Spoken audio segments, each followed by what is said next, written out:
বিসমিল্লাহির রহমানির রহিম। চণ্ডীদার উচ্চ বিদ্যালয়ের সকল ছাত্রছাত্রীদেরকে শুভেচ্ছা জানাচ্ছি, সাথে সাথে অভিভাবক এবং এলাকার গণ্যমান্য সবাইকে আন্তরিক শুভেচ্ছা ও ধন্যবাদ জানাচ্ছি। আমি মোহাম্মদ ইউনুস মিয়া, সহকারী প্রধান শিক্ষক, চণ্ডীদার হাই স্কুল, কসবা ব্রাহ্মণবাড়ি। আমরা দীর্ঘদিন যাবৎ বিশ্বব্যাপী করোনার কারণে এই স্কুল, কলেজ, মাদ্রাসা, বিশ্ববিদ্যালয় সবকিছু শিক্ষা প্রতিষ্ঠান ক্লাস থেকে বঞ্চিত। তো সরকারের গণপ্রজাতন্ত্রী বাংলাদেশ সরকারের নির্দেশ অনুযায়ী বিশ্ববিদ্যালয়গুলি অনলাইনে ক্লাস নিচ্ছে। সেই অনুযায়ী আমাদেরকেও সরকার নির্দেশ করেছেন যে অনলাইনে ক্লাস করার জন্য। তাই আজকে আমরা মাধ্যমিক বিদ্যালয়ের শিক্ষকরা অনলাইনে ক্লাস নেওয়ার জন্য প্রস্তুত হয়েছি এবং আমরা ইতিমধ্যে ক্লাস নেওয়া শুরু করেছি। তো আজ আমি একটা ক্লাস নেব, সেটা হলো নবম এবং দশম শ্রেণীর জন্য। যারা আমার সক্রিয় ছাত্রছাত্রীবৃন্দ, তোমরা মনোযোগ সহকারে বিষয়টা অনুসরণ করবে। আমি যে ক্লাসটা নিতে যাচ্ছি সেটা হচ্ছে, আজকে যেটা টপিক হবে সেটা হবে ন্যারেশন। এখন আমাদের প্রথমে জানতে হবে ন্যারেশনটা কি, কার থেকে, কোথায় থেকে এসেছে। আমি তোমাদেরকে বলবো যে আমি একটা শব্দ লিখি, প্রথমে ন্যারেট। ন্যারেট শব্দের অর্থ হলো বর্ণনা করা। ন্যারেট শব্দের অর্থ হলো বর্ণনা করা। If we want to say that narration has come from narrate verb, অর্থাৎ ইংরেজি শব্দ narrate থেকে narration এর উৎপত্তি হয়েছে। ন্যারেশনের অ্যানাদার নেম হলো স্পিচ। ন্যারেশনের অ্যানাদার নেম হলো স্পিচ, যার বাংলা হলো উক্তি। তাহলে আমরা কি পাইলাম যে ন্যারেট শব্দ থেকে ন্যারেশনের উৎপত্তি, এবং ন্যারেশনের অপর একটা নাম হলো স্পিচ, যার বাংলা হলো উক্তি। এবার আমাদের জানতে হবে, we will have to know the definition of narration, অর্থাৎ ন্যারেশন কাকে বলে সেটা আমাদের জানতে হবে। তো ন্যারেশনের ডেফিনেশন হলো when the speaker speaks something is called narration। আমি আবার বলছি, when the speaker speaks something is called narration। এখন তোমরা অনেকে হয়তো স্পিকার এবং অডিয়েন্স বা লিসেনার বলতে নাও বুঝতে পারো। স্পিক শব্দের অর্থ হলো কথা বলা, স্পিকার হলো যে কথা বলে, লিসেন হলো শোনা, লিসেনার হলো যে শুনে, বা অডিয়েন্স হলো শ্রোতা। অর্থাৎ একজন বক্তা যা বলে সেই ন্যারেশন, তাই ন্যারেশন। যখন একজন বক্তা কোনো কিছু বলে তাই ন্যারেশন। যেমন যদি কেউ কোনো এক্সাম্পল আমি যদি বলি যে আই লাভ ইউ, এটাও ন্যারেশন। যদি বলি আই হেট ইউ, এটাও ন্যারেশন। অর্থাৎ সেন্টেন্স হতে হবে, তবে অবশ্যই এটা সেন্টেন্স হতে হবে। সেন্টেন্স না হয়ে যদি এলোমেলো কোনো সেন্টেন্স হয় তাহলে সেটা ন্যারেশন হবে না। তাহলে আমরা ন্যারেশনের সংজ্ঞা পেলাম কি, যে বক্তার বক্তব্যকে ন্যারেশন বলে, বক্তা যা বলে তাই ন্যারেশন। এবার আসুন, narration, how many kinds of narration, narration কত প্রকার। তো ইতিমধ্যে হয়তো তোমরা অষ্টম শ্রেণীতে জেনে গেছো যে ন্যারেশন প্রধানত দুই প্রকার, মূলত দুই প্রকার। একটা হলো ডাইরেক্ট ন্যারেশন,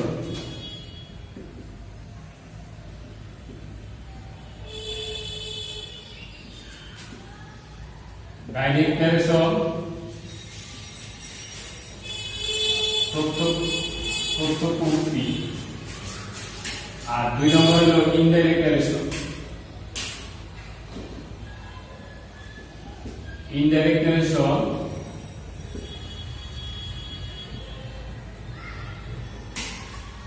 পরোক্ষ উক্তি।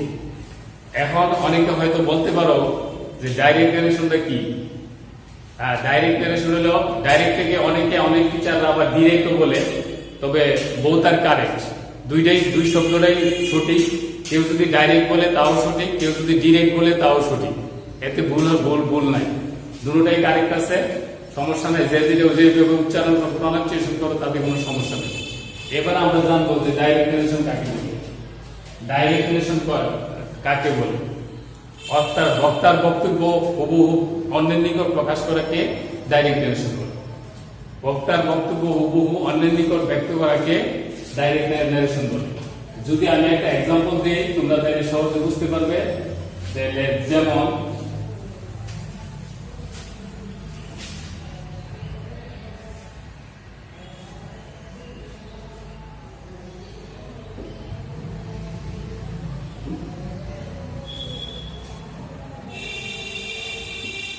He says to me I am happy. He says to me I am happy. এখন এটা হলো ডাইরেক্ট নারেশন। এখন অনেকের প্রশ্ন থাকতে পারে স্যার যে কিভাবে আমরা চিনব যে ডাইরেক্ট নারেশন। ডাইরেক্ট নারেশন চেনার উপায় হলো এখানে দেখো যে দুইটা কমার মতো দেওয়া আছে এই পাশে। এইটারে বলা হয় এই কমার ভিতরে যেটা এই কমাগুলিকে বলা হয় ইনভার্টেড কমা।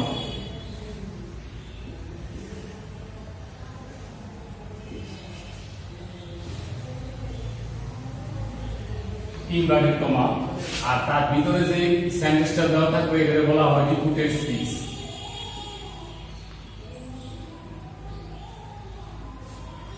রিপিটেড স্পিচ যখন আমরা একটা সেন্টেন্সকে রিপিটেড স্পিচের ইনভার্টেড কমার ভিতরে দেখব তখন সেটা হবে ডাইরেক্ট নারেশন। এটা হলো চিনার উপায় যে আমরা কিভাবে চিনবো যে কোনটা ডাইরেক্ট নারেশন এবং কোনটা ইনডাইরেক্ট নারেশন। যখন নাকি একটা সেন্টেন্স কিসের মধ্যে থাকবে ইনভার্টেড কমার ভিতরে থাকবে তখন সেটা হবে ডাইরেক্ট নারেশন। আর ইনডাইরেক্ট নারেশন হলো যে বক্তার বক্তব্য পরোক্ষভাবে অন্যের নিকট ব্যক্ত করাকে ইনডাইরেক্ট নারেশন বলে। যেমন আমরা যদি এক্সাম্পল উদাহরণ দেই যে he says to me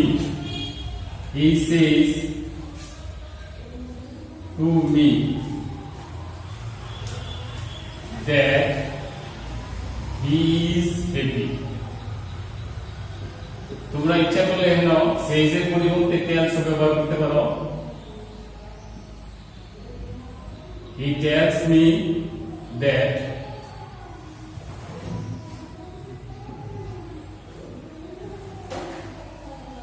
he is happy। এখন এখানে কথা আছে, এখন আমরা যদি এই সেন্টেন্সটাকে এদিকে আমরা বলছি যে এটা হলো রিপিটেড স্পিচ ইনভার্টেড কমা, এর বাইরে আছে এদিকে দেখো ডাইরেক্ট নারেশনের মধ্যে যে এইখানে একটা ভার্ব আছে, এটা হলো ভার্ব, এর নাম হলো আরবি রিপিটিং ভার্ব, এটার নাম হলো রিপিটিং ভার্ব।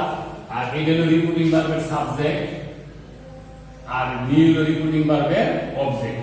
তাহলে আমরা এগুলি মনে রাখতে হবে যখন আমরা নারেশন করব তখন আমাদেরকে খেয়াল করতে হবে যে এই যে রিপিটেড এটার নাম হলো ইনভার্টেড কমা আর এটা হলো রিপিটেড কমার ভিতরে যেটা থাকবে সেটার নাম হলো রিপিটেড স্পিচ এবং বাইরের দিকে যেটা থাকবে এটা হলো রিপিটিং ভার্ব, এটা হলো রিপিটিং ভার্বের সাবজেক্ট, এটা হলো রিপিটিং ভার্বের অবজেক্ট।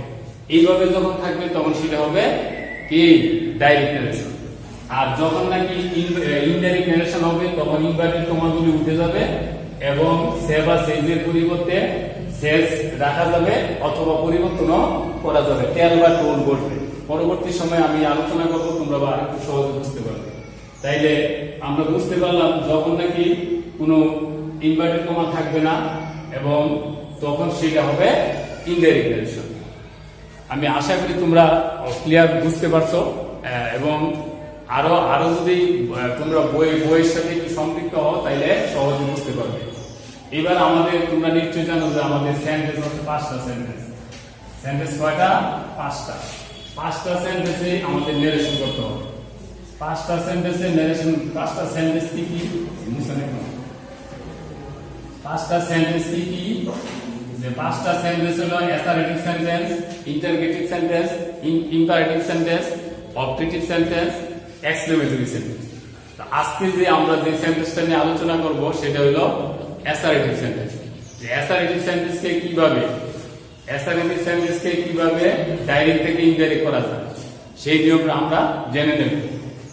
প্রথমে আমি যেটা লিখতে যাচ্ছি বা বলতে যাচ্ছি যে ডাইরেক্ট নারেশনকে ইনডাইরেক্টলি পরিণত করতে হলে যে রিপিটিং ভার্ব সে বা সেইজের পরিবর্তে টেল অথবা টোল বসবে।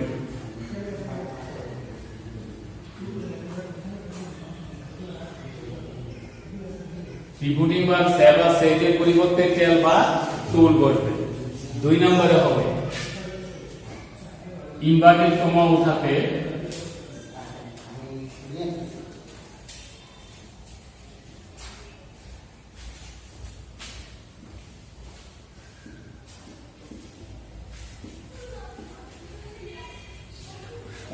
দ্যাট বসবে। 3 নম্বর হলো যে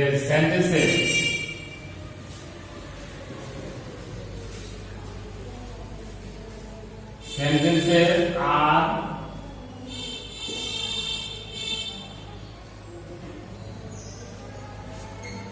তেমন কোনো পরিবর্তন হবে না।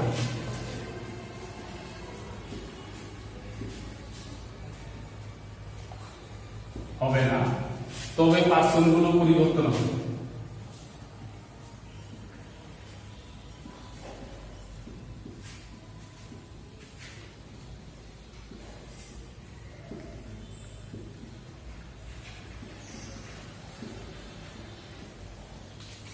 পরিবর্তন হবে। আমি আবার বলছি যে রিপিটিং ভার্ব আমরা ডাইরেক্ট থেকে ইনডাইরেক্ট করার সময় রিপিটিং ভার্ব সে বা সেইদের পরিবর্তে টেল বা টোল বলবে। এখন অনেকের প্রশ্ন থাকতে পারে স্যার যে টেল হবে কোন সময়, টোল হবে কোন সময়। অর্থাৎ রিপিটিং ভার্ব যদি প্রেজেন্ট টেন্সে সে থাকে তাহলে ইনডাইরেক্ট করার সময় বলবে টেল। রিপিটিং ভার্ব যদি পাস্ট টেন্সে সেট থাকে তাহলে বলবে টোল। এবার 2 নম্বর আসে ইনভার্টেড কমা অর্থাৎ দ্যাট বসবে। এটা আমাদের নিয়ম, ইনভার্টেড কমা অর্থাৎ দ্যাট বসবে।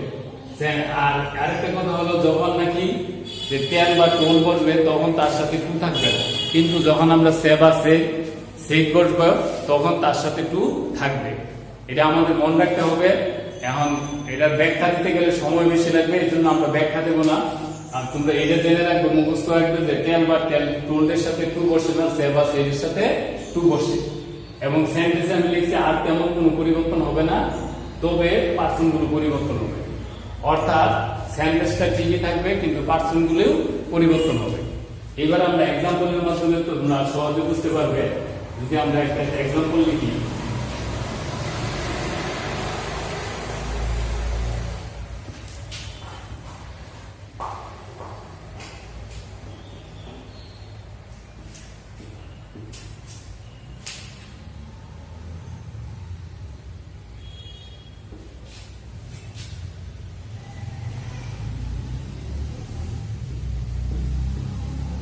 He says to me I am well.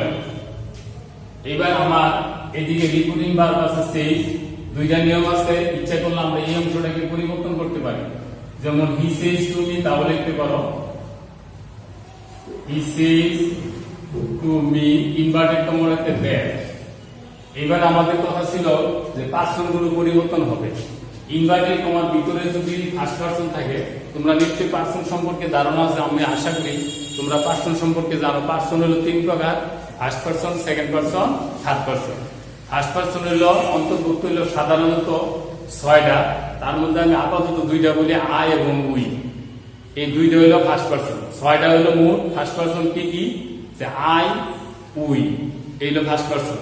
এটা হলো নমিনেটিভ কেস। আই এর অবজেক্টিভ কেস ছিল মি এবং উই এর অবজেক্টিভ কেস ছিল আস। এবং পসেসিভ কেসে যদি আমরা যাই, আই এর পসেসিভ কেস ছিল মাই এবং আস এর পসেসিভ কেস ছিল আওয়ার। তাহলে আমরা এত দূরে গেলে তোমরা সহজে বুঝতে পারবে না। তোমরা সহজে বুঝে রাখো যে ইনভার্টেড কমার ভিতরে যদি ফার্স্ট পারসন থাকে তাহলে সে গিয়ে ধরবো রিপিটিং ভার্বের সাবজেক্টে। অর্থাৎ এখানে যদি ফার্স্ট পারসন থাকে, ভিতরে যদি ফার্স্ট পারসন থাকে তাহলে সে গিয়ে রিপিটিং ভার্বের সাবজেক্টে না বসবে। তাহলে এখানে আমরা আই হলো ফার্স্ট পারসন, তাইলে আই দিয়ে কাকে ধরবে? সাবজেক্টে। সাবজেক্ট আছে কে? হি। এখন এটা হলো কোন টেন্স? যে আই এম ওয়েল, এটা হলো প্রেজেন্ট ইনডিফিনিট টেন্স। এখন আমাদের আই এর সাথে এম হয়েছিল, কিন্তু হি এর সাথে তার এম ব্যবহার করা যাবে না, হি এর সাথে ব্যবহার করতে হবে ইজ। তাইলে হি ইজ হ্যাপি। এই আমরা এই ইচ্ছা করলে এটা করতে পারি, অথবা কেউ যদি মনে করো যে তোমরা সেজের পরিবর্তে টেলস লিখবে, তাহলে হি টেলস মি, টুটা বাদ যাবে, he tells me that he is happy. এইভাবে 2 নিয়মে আমরা করা যেতে পারে। এই অংশটাকে পরিবর্তন করলেও করা যাবে, না করলেও করা যাবে, সমস্যা নাই। তবে বেশিরভাগ রাইটার বা আমরা যখন নেরেশন করাই তখন সাধারণত আমরা পরিবর্তন করে দিই। ছেলেমেয়েদের বই পুস্তকে সাধারণত পরিবর্তন করে, টিচাররা পরিবর্তন করে। এটা হলো বেস্ট নিয়ম। এই জন্য আমরা বেস্ট নিয়মটাকে অনুসরণ করবো, ফলো করবো। এটাকে আমরা অনুসরণ করবো যে he tells me that he is happy. এবার আশা করি আমার প্রিয় শিক্ষার্থীরা তোমরা অবশ্যই এই বিষয়টা বুঝতে পেরেছ। এবার আসো আমরা একটা টোল দিয়ে একটা আমরা সেন্টেন্স ব্যবহার করব। এবার আসো